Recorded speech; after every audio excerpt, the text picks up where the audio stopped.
Well, we just got out of the theater nice and freshly unwrapped. We saw...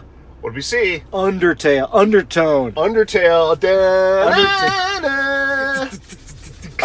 Yeah, we just saw Undertone. We are literally leaving the parking lot right now. Okay, so this is this is a new movie. I mean, I think today was the opening day for it. It was produced by A24 and a crap ton of other. It's like whenever the movie's opening up, and it's like There's 8 different studios. Yeah. Yep. Okay, so let's just get right into it. What did you think about Undertone? Oh. Okay, so I don't want to slam on it too hard. I can see what I could kind of get some of the stuff they were doing. I gotta get it. Overall, I don't like it. I don't like it. It to me is like a horror short that got too much production, and it became a full movie, and it was there was no ideas left. It just it kind of ran with a singular, story that kind of repeated frequently, and it kind of was about the email was the crux of it. But what do you think about it? Well, it's funny that you said that it's like a horror short that got extended to a full-length movie, because I don't know what I was thinking of. I don't know if I was worried that this movie might feel like that, or a previous trailer that we saw was going to feel like that. But I think that's a good way to describe it, is that, and I know that people are going to be like, oh, well, isn't that a movie? No, it's really not. I really do feel like it's like you took what was effectively done more in a 20-minute short, and you just really stretched it. Now, I will say this, so okay, I mean, we'll get more into things, but in general, I thought the first act drug on too long. I thought the second act was quite good, and then the third act was really bad. I think I totally agree. I think the beginning, the premise, it was trying to I kind of think about things a little differently when I think about watching a movie, because I'm not a critic, but you want to see what are the themes of the movie, what's it trying to make me feel, how do I feel right now, and a lot of the first act feelings that I had they don't make any sense later on. Do you mean the plot, or do you mean the plot? The plot, yeah, the spooks themselves are kind of here nor there. I feel like some movies intertwine the plot with the scares, but this movie's plot has nothing to do, not nothing, but mostly nothing to do with the scares. We're gonna go. These are obvious spoilers. I don't want to hit every note like we'd normally do, describing the plot. But the kind of the beginning is there's a mom and a daughter. The mom's older. The daughter's probably around our age. She's basically in hospice. Yeah, she's in hospice. She's dying, and her daughter's been there for weeks, taking care of her. And then it does talk about the details of that, cleaning her and giving her medications, and she's not eating. A nurse does come by. And then in the meanwhile, she's doing a podcast. It's a spooky podcast. It's not as good as this one. Oh, I mean, first of all, who would make a movie about a podcast? Yeah, I mean, talk about boring snooze fest. Oh, yuck. So, I kind of was lamenting with her, she's kind of, but then she goes out to party one night, which I don't know that she drinks a bunch of alcohol, but her podcast friend alludes to problems with her in the past with alcohol, which that means absolutely jack shit. But the whole premise of her giving up her time, being away with her boyfriend or whatever to take care of her mother is not me personally, but for a person to have an experience with, that's a very tragic time that's consuming.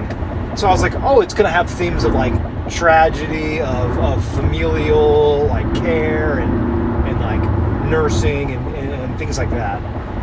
But then, but the whole one act. I mean, how long was the first act? Would you say? I mean, it's probably I feel like it's the first 30 minutes or so. It's quite long. I would even say almost. That was a shorter movie, I think. Yeah, I mean, it's probably an hour and 40 minutes, something. Maybe, yeah. I would say I would think that the first act is 45 to 50 minutes of what do you call it? Like just like dialogue and setting things up. But you said you like the middle. Yeah, I mean, I totally think you're right. Like, I think that there's a lot of this movie that they set up initially. They set up a storyline about her being pregnant in an unexpected way. Like, she didn't expect to be pregnant, but she's having morning sickness. They set up the what was the other thing you mentioned? There was the pregnancy. There was the there was one other storyline you had mentioned that really didn't come up again. But anyway, they basically, and sure, like the pregnancy baby stuff has a lot to do with the actual climax of the movie, but it's like it doesn't seem to be. It seemed like the main character didn't even necessarily have to be pregnant for that to make sense. Like, it could have just been the fact that she's taking care of her mom. But I thought, okay, like, this movie relies a lot on audio, and I think it does a pretty effective job of doing that. Like, I thought that it's not visually outstanding, but like the visual parts I did enjoy, but there's a lot of, it's not pitch black, but they do have like almost like they put their hand over the lens, because it's like a faint white, maybe gray. Yeah, I mean, I think that there's a couple things that don't really work for that, for it to be quiet. Well, first of all, like, when you see this, a lot of movies kind of beg to be seen in the theater because it's like big and loud and theatrical.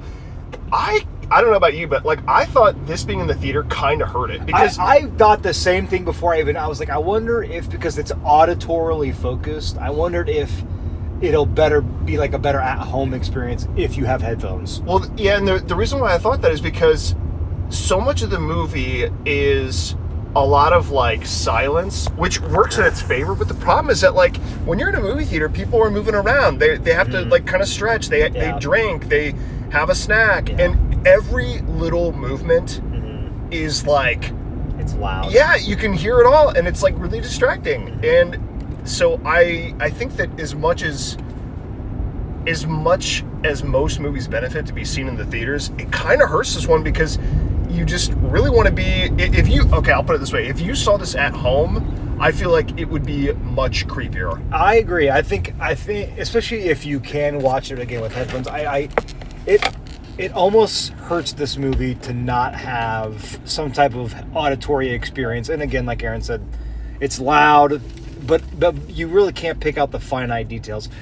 Okay, so here, maybe this was not a part that I alluded to about like parts of the story that didn't have any sense. I still can't think of what I mentioned. But, But one other part too is like looking things up on Wikipedia and hearing songs in reverse.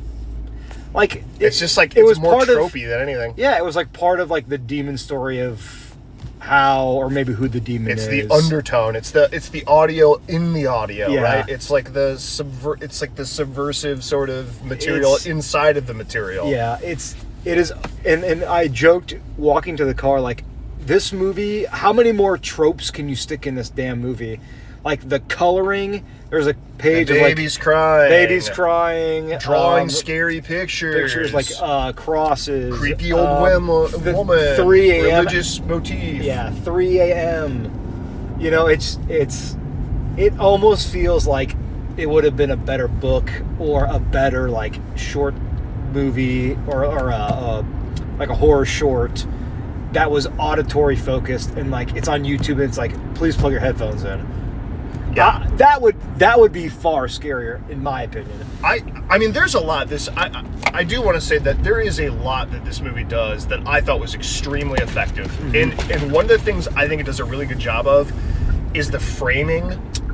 Is when they frame shots and the way that they frame zooms, you are constantly looking in the background because you're like, something is going to be there, and there's never anything there, and it's like.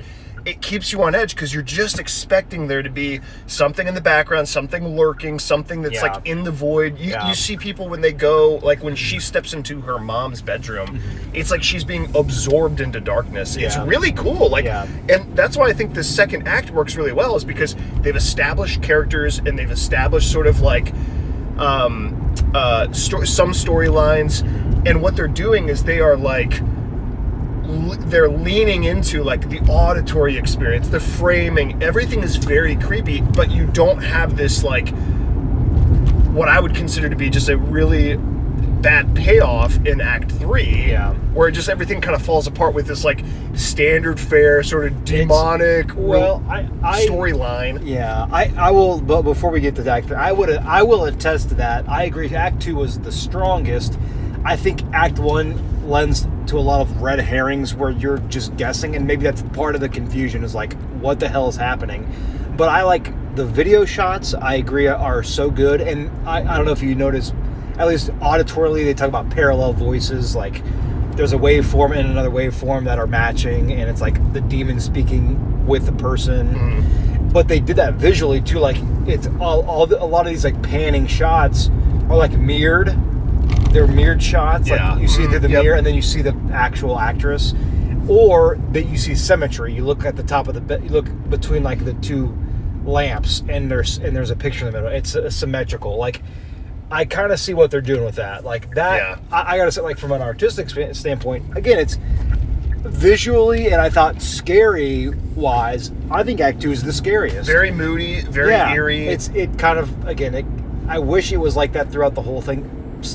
Act 1 was good in the beginning, like very slow, but then it was like too slow. I think now that we're kind of talking about it, I think one of my biggest gripes with this movie is that it's called undertone, so it kind of...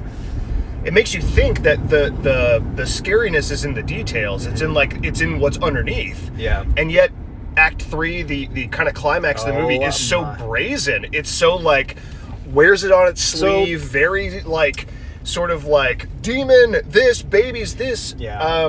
But I will say, like the speaking about like subtle framing and things like that, I thought like the scenes where you're watching her mother and like the couple times where Evie sort of turns and you see her mother, like you are either expecting her mother to do something, and most of the time it doesn't happen, and it's scary. And then there's one scene, I'm sure everybody caught it, but like, did you notice like how her head kind of turns towards Evie? Yeah. Like, I mean, that is so effective, and it is so good. It reminds me of the intro to that one movie, You Should Have Made Your House. That was like something about like it almost like a body horror or something like that. Like, but the guy is in bed with his wife addressing her. Yeah, they look like people. Yes. Yeah. And you expect it like zooms in so like cinematically. Like, yeah, it does. You think there's a jump scare, but there never is. And it's just like it's like a string. It's like pulling you, and you're like, and it's like, when's it gonna happen? And it never does. And that is I love that visual like that's how they identify some horror, because there's really. It's the draw. Like, give me spook to the draw. And the thing that I think makes that kind of stuff scary, which I think is really effective, and the scene we're talking about in They Look Like People is the opening shot where the protagonist is laying next to his spouse, and he is a little restless, and when he turns over, he sees that his spouse is looking right at him, but you can't see her face. It's pitch black. You can see her outline illuminated, but you can't see the face. You can't see her face. And in any other like, AAA horror movie, it would be like, and then the worm jumps out of her face and kills the husband. Right, but like instead, it's just there's nothing. It's just emptiness, and it is it's so unnerving. Yeah, it is like drawn out, like what feels like 5 minutes, but it's probably like maybe 10, 15 seconds. Yeah. It feels like an eternity, and that's, So, to kind of going to Act 3, basically, like, the whole plot is based around this creepy email that these podcasters get. That's Evie and Justin. Justin's, like, in a different time zone, who also experiences things during this phenomena, this email. So they get a random email from this spooky email address, and it has 10 wave files, audio files, and then their podcast is like going through each of them. That's why it feels like a short horror movie, or a horror short, because it feels like that is such plot for a short. And then they go to the final 2, and that's when the crazy shit happens. Yeah. So like they're like, I don't want to listen to the 10th one, and basically the whole thing is like letting this demon in, and it's based around two people named Mike and Jessa, and they're having a baby, and of course she experiences some like possession, and he's like recording it just auditorily. It's sort of like they are listening to an audiobook of Grave or not Grave Encounters, of Paranormal Activity. That's what I was gonna say, Paranormal Activity, and it's almost it just feels a little goofy. It feels very tropey, because then of course at the very end, then the ending is so nonsensical. Like, I don't want to say like what happened, but things start happening to Justin. They get collars. One collar is like, there's a very not graphic, but auditorily graphic part where she's considering about harming her baby because she's screaming. She's possessed. Yeah, I mean, at this point, like, every caller is possessed, and they're talking about they're talking about this demon, and how much they need it to all stop, and they're acting impulsively, and their baby is crying, and she's she's like, what do I do? What do I do? Yeah, and so then they start this, then there's almost like a confession part where Evie says something about like killing her mother, but of course it's like metaphorical. Like, I told her I didn't care about prayer and church, and then she stopped eating, and now she's dying. It's like, yeah, so she's like, I killed my mother, and then everything stops. You're like, oh, this is the moment where things start to get peaceful, and then the person on the line starts to laugh, and it's obviously like, oh, it's the demon. Oh, he got you, and then.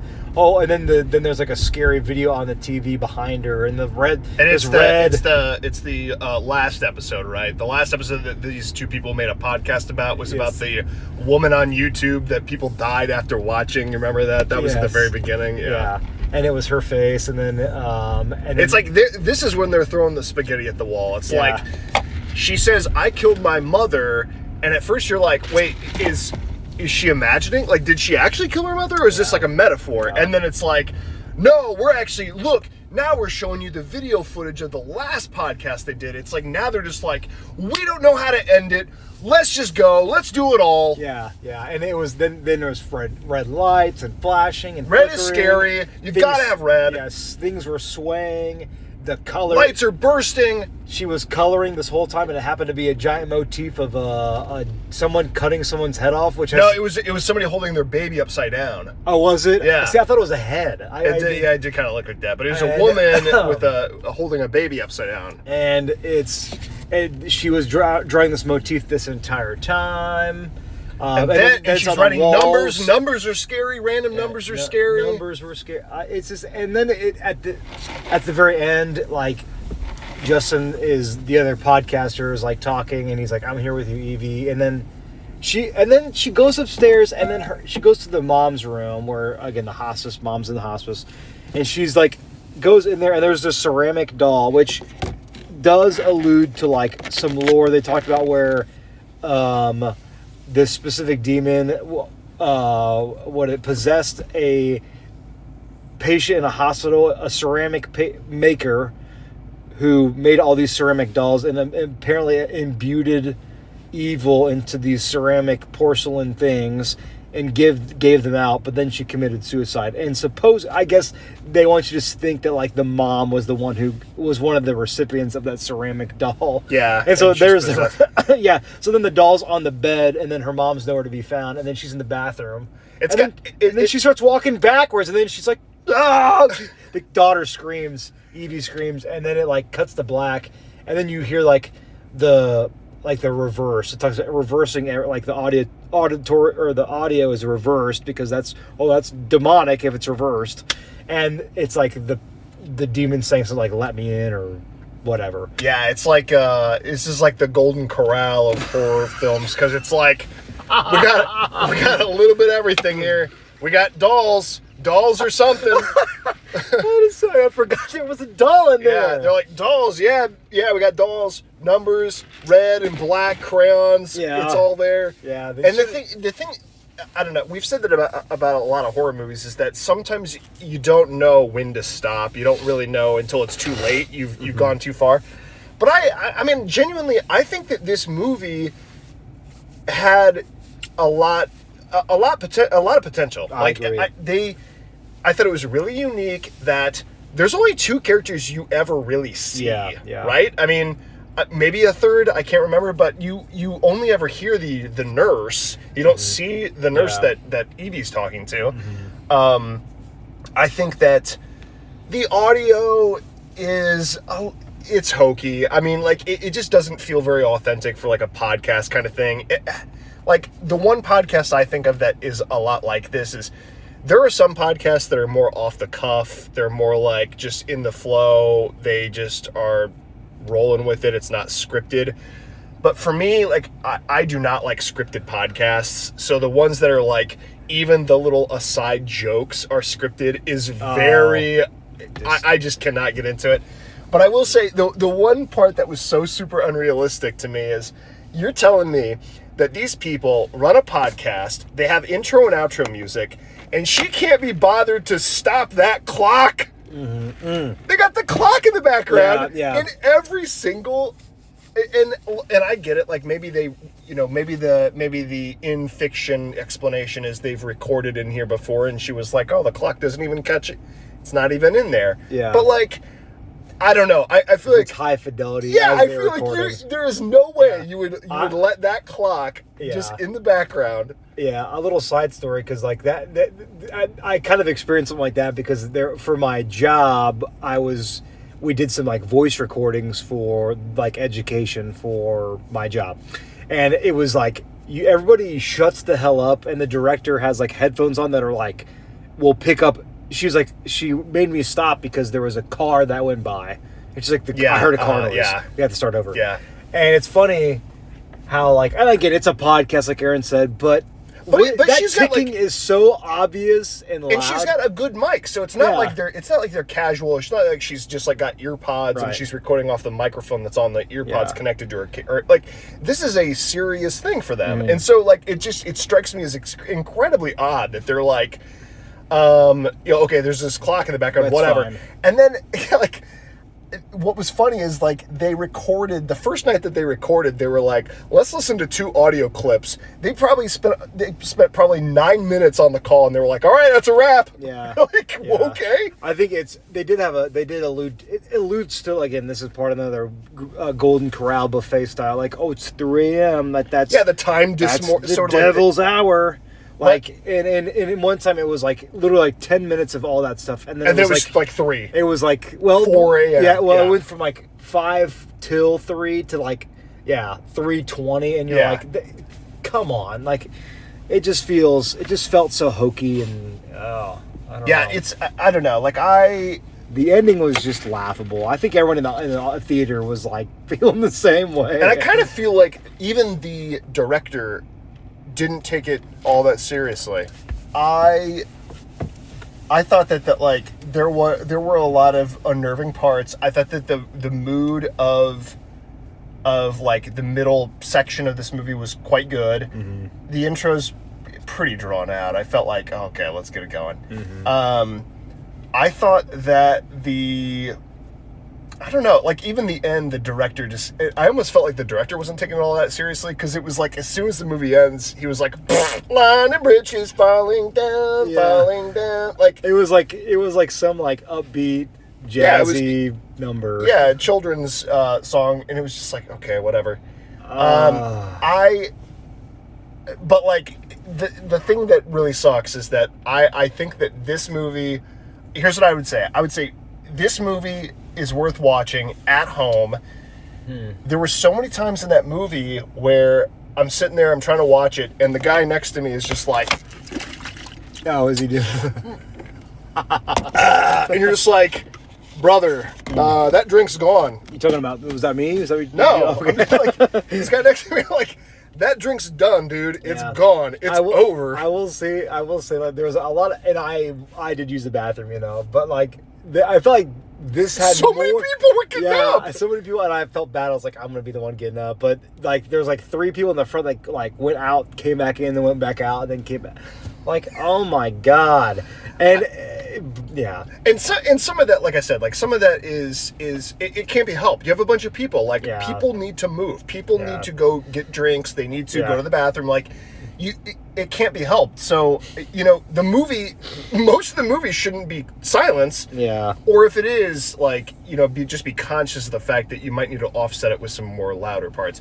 That, I mean, you could tell that when the times that came up where it's a little bit more loud for the movie, people felt like they could kind of get a reprieve. You could hear people like moving a little bit, stretching a little bit because they knew it would be covered up. Yeah. I mean, I thought it was a really novel idea. It's not like it's the first time it's been attempted to make an audio dependent movie like that. Right. I think they could have done more. I think that like this is one of the first movies where I wasn't necessarily saying like, oh, I would like to rewatch that to see what I missed. I'd like to, like, for me, it's like I would like to re-listen to it to see what I didn't hear. Because you're right, like you said that earlier, is that there's so much stuff that I feel like is probably there that I just couldn't hear because, you know, people just, they have to do people stuff. So I guess I'm going to be like kind of mean about this movie because for the like as much auditory they gave us, you really want to convince me that the end of the movie, that the demon like repeating something backwards is the scariest thing you can do. It is like, to me, it is like you insult me. Like the most standard fare sort of like audio thing. So you never actually see, there's no horrific imagery. I mean, besides maybe a screaming face, or like there was like depictions of blood in the kitchen at the very end, and like the drawings on the wall, which of course has like red for blood, but there's nothing like there. You don't see the demon. You don't get like any type which of is fine. Oh yeah, that's fine. But then, but again, that goes back to what I'm saying. Like the scariest part of this movie is the auditory, and at the end, you're telling me that the demon repeating something backwards was the cap. You told me that like that's gonna make me like go. I mean, come on. I that felt like it felt a little bit embarrassing to me. Yeah, because I mean, you're thinking like, okay, this movie is trying to be convincing as like audio being right. The one horror part. Yeah, it's like this is the thing it's hanging its hat on, and the thing that it like the climax is like. It's just a spooky voice in reverse. Whoa! Yeah. It's like that's in every horror movie. Yeah. Some movies that I think do a little bit better of a job of doing this audio spookiness kind of thing is, you know, what's a really good one is the Mothman Prophecies. And I think one of the creepiest parts of that movie is whenever John Klein is talking to the Mothman on the phone, and he's getting the audio recording analyzed, and the person that's analyzing it is saying that the voice on the other end is synthetic. It's not. Yeah. It's their electrical impulses, their electrical frequencies. It's not human. Yeah. I think that is so unnerving. Like that is scary to me. Yeah. And like. I just felt like there was maybe not enough creativity behind the voice audio stuff. Yeah, I kind of agree. I think it kind of just goes along with the demon trope, like, oh, the demon possession, like, it's a scary. And they've kind of, A24 has taken on projects like that. And I think one of them being the best one was Hereditary, I thought, you know. But I think a lot of like newer viewers and like even I have not newer viewers, but like maybe like old horror heads have seen the demon tropes far and beyond the typical, like that stuff isn't that scary to people anymore. Like even like I think even growing up that stuff would scare me. That movie probably would have scared the shit out of me growing up. Now the undertone? Yes. Yeah. But now I'm just like, you know, you see one horror movie do it like that, it just didn't do anything new for me. Yeah, I think a little bit of mystery would have made this better. I think they just really wore it on their sleeve at the end, where they're like so heavy-handed with bursting lights, drawn pictures on the. I'll tell you the one thing. I don't know if you thought that.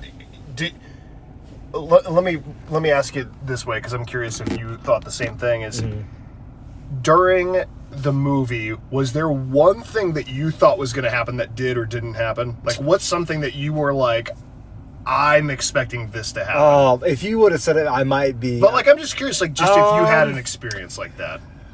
If there was something that was going to happen. Yeah, did you have any suspicions about in this movie where you're like, I'm calling it right now, X is going to happen? Yeah, I mean, for as much as they talk about, I would have expected like she was going to have an abortion. Oh, I got you. Yeah. Yeah, like- well, and let's come back to the pregnancy stuff, because there is something I want to talk about that. But go ahead. What were you gonna say? Yeah, just like some kind of it's like a metaphor for an abortion. The one thing that I was so certain was going to happen, but didn't happen, was I thought that the mother was going to fall down those steps. Oh yeah, because they talk about Jess There were and so Mike. many shots where Yeah. they were like panning down, panning Yes. up, and I was like, there is going to be Yeah, a moment where the mother has a moment of lucidity Yeah. and dies from falling down the steps. I did feel like they did that because you heard like the stomping, Yeah. but then she just came out of the bathroom backwards. Yeah, That was scary. And I mean, like, again, I think a lot of the times where they show the woman in the nightgown in the background is creepy. It is effective. Yeah, that's. But like, yeah. I was so sure that there was going to be a moment where the way that she died was going to be that she fell down the steps, and I thought it was going to be like, I don't know, either during the podcast or something, but. But going back to the pregnancy stuff, the one thing, okay, so I am not in the medical field. How often do people say, "Hi, I would like to come to your clinic tomorrow to get a pregnancy test"? Never. Why wouldn't you just buy one? Yeah. Yeah, I did joke about that with like the response as well, but like, yeah, I mean, I will say there are very few people that would do that. And what pregnancy test do you go into the office and you don't know the answer if you're pregnant for another couple days? Yeah, you could technically take. I will say. I mean, like, are you talking about like a blood test, maybe? There are like more sensitive tests, but she's 6 weeks pregnant, so she knows she would have missed her period. Yeah, I mean, like you could have bought a pregnancy test for probably half the cost that it would be to go to the clinic. But then the doctor calls her at 3 a.m.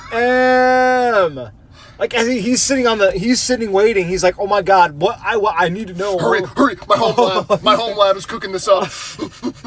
And then he's like, "Honey," the doctor tells his wife, "I gotta call my patient at 3 in the morning." Like, she's pregnant, and even the wife's like, "Dear God, you're kidding me." It's like that is so. It's almost like when some of these medical shows try to they do the most bizarre things and it's clearly, not at all in reality, but it's like a plot device. But it's almost like it almost behooves me. It almost bewilders me is a better word. That none of the women on that damn movie set was like, "What the hell? This doesn't happen." It's like stuff like that is the kind of stuff where. It's like it's not like the director is saying, "Look, I understand that this is unrealistic, but it will tell a better story." It didn't really do that. It didn't do any of that because it's like all you need to know is that she's pregnant. Yeah. The fact that like the doctor calls or she goes in the clinic has absolutely no impact on the story and its intensity or its I don't understand it. The one thing it did do. And I hope they thought it was worth it, it was a mild jump scare that the phone rang, which happened. Yeah, right. That was it. And that happened like 10 times. 10 times in the end. Yeah. And you're like, that is what you sacrifice, like, the audience's belief that would ever happen for a small jump scare. Come on. And the audio jump scares, too, to me, don't really work because what happens, like, the pattern of what happens is the person on the computer is listening to a segment and they're like, "Oh wait, did I hear that right?" So they go back and they turn it up, and then they go back and turn it up, and they turn it up and turn it up, and then the phone rings and it's like, it was already loud. Yeah. It's not scary because I was just listening to a loud noise earlier. It's So I don't know, like I think that was the moment where the first thing that happened. That was the moment where. When that had happened, I was like, "Uh-oh." Yeah, I don't know. I don't know. Again, you have to suspend some belief that the first act is like just setting something up, and it kind of felt like Hereditary. Like, okay, it's a big setup for a huge payoff, and Act 2 came, and I was like, okay, it's like getting there, and then Act 3 is just a shit show, man. It sucked. I really, it wasn't good. I really think that. There were a couple. there were a couple shots and the way things were framed that really reminded me of. Have you ever seen The Black Coat's Daughter? Mm-mm. It's pretty good. Mm-hmm. But it's a very slow burn movie, and I think it's pretty effective. And there's not like, when that movie ends, it's not like this big razzle dazzle, like, you know, intense sort of whatever. It's more of a slow burn, and it has kind of a little bit of a climax, and then it kind of like it sort of ends. The story is kind of concluded, and I think that kind of setup would have worked way better for this. And that, like, I don't think it really needed a lot of what it had done at the very end. It became more hokey. It became more superficial. I think it would have been better if they would have found a more solid, quieter way to conclude the story between her and her mother, because they didn't really do that, other than, at the end, she's spooky, she's walking backwards. Yeah, and dude, people don't do that. Yeah, listen, if I ever saw my grandmother walk backwards, I gotta push her down the stairs. And it was kind of disappointing, because I think that there felt like a lot more of that story they could have told. Yeah, it was like, that's why the setup was so good. Not good, but the setup felt so long at the beginning, because there was going to be some type of thematic payment at the end. Like, it's about, you know, taking care of the elderly. It's about, you know, like, there's going to be some... Or just how lonely it is. Like, yeah. she has to be there for her mom. Yeah. It is lonely. It is creepy. She'll be there for the next 3 months. Taking care. Yeah. Even though it was ostensibly the home she grew up in, it's still, like, not a home that's suitable for somebody her age. Like, it feels very old. Like, I think that there's a lot there that just didn't really get unpacked. It was just, I don't know, a lot of webs that they spun that just didn't really conclude in a satisfying way. Yeah, the ending could have been so much better, and even if it had ended like on a much more subtle note, I think I would have been like, all right, like it had some like good, it had some like decent parts to it. Sure, whatever, it was fine, but like in the way that Weapons was kind of like drawn out, the ending is so damn good, and it feels like it feels like it belongs in the movie, because you know, in Weapons, spoiler, if you've not seen Weapons, skip ahead or whatever. But like in Weapons, throughout that movie are like gruesome deaths and gruesome scenes, and it's like it all fits. Like, but it just feels so. It's like almost like summer fun, hilarity, horror. Like what you would thought was like some type of like tragedy turned into some kind of like a comedy. It was kind of funny. Yeah. And this movie it plays too much into like, we're gonna make that damn Golden Corral buffet steaming, smoking hot, and they just brought out a big old tray of shit. There was a at the end, whenever her mom is in the bathroom, it did like, the way that she was positioned kind of reminded me of Weapons, where she's got her arms in like kind of this diagonal. But all I could think is like, what if her mom just started like T-posing and just just started like hovering? And like there was like a flashing image of her being like, almost looked like she was being suffocated with a bag. Yeah. And I'm like, that means nothing to me. Well, and it's like, it might have made sense, but they just didn't tie it very well together, because they're just throwing a lot of stuff out there. It's like, remember they were talking about how the people had bags, Mike and Jessa had bags put over their head, and they were killed, and they were thrown to the bottom of the steps or whatever. It's like, what is potentially interesting is this intersection of like the stories that they're listening to and their own lives, which is like something it sounded like they were going to do, but then they just didn't. Yeah. They were like, hey, you know, the faucet turned on. Right, yeah, the faucet turned on, and then she's hearing clanging in like the audio, but there's this interesting dynamic where, because she's got noise canceling headphones, it could be banging in her own home. And so like there's this really interesting potential intersection of stuff happening in the audio and stuff happening in her home, and then it just doesn't really ever happen. They're just like, you know what, let's move on to something else. Yeah, it fizzles out hard. I'd be curious to see what other people think about it. I'd be curious to see what like Rotten Tomatoes looks like. I have a feeling it'll be pretty negative. Maybe I'm wrong. I think it'll be like pretty ho-hum. Like I can understand I can understand why people would be like, you know, that was a solid 3 or whatever. I feel like I would probably put it more middle of the road, like 2.5. But I probably would give it a 2. Yeah, it tried, but again, I just there's something about it that the things that we talked about feel very much just not. I can't look past it. Yeah, I mean, there's some stuff that at least, I mean, one of the positives from seeing that in theaters is I do really like seeing what's in trailers coming up. Like there's that Hokum movie with Adam Scott. I think that looks really good. Yeah, that would creep me out. I think that there is. We watched a short by him, Curry Barker. Is he the guy that did The Chair?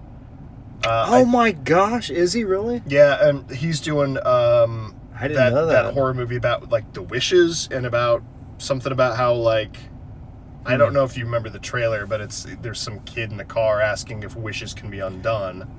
Oh, that was like but it was like that was the only scene. Yep. Yeah. I'm pretty sure that's Curry Barker, which I would, I think it's really cool that he is. I think this is his first movie, so I would love to watch that just to see that. The Chair was good. I thought. Yeah. I thought it was it had some like funny dramatic stuff for like a YouTube, but I think it was like well done. Yeah. I think I said that. I don't know. I mean, I have nothing else to say really about it. I think that like I think it had a lot of potential. It wasn't necessarily, it didn't end or wrap up the way that I wished it would have, but I was glad I saw it. So this is the part where we do the outro. So then how would you end a horror, like a scripted horror thing? Well, stay safe out there, kiddies. Listen, we have two more audio clips to play, so hang tight and hang tight. Don't let the bed bugs bite. And Baba Black Sheep. Baba Black Sheep. You're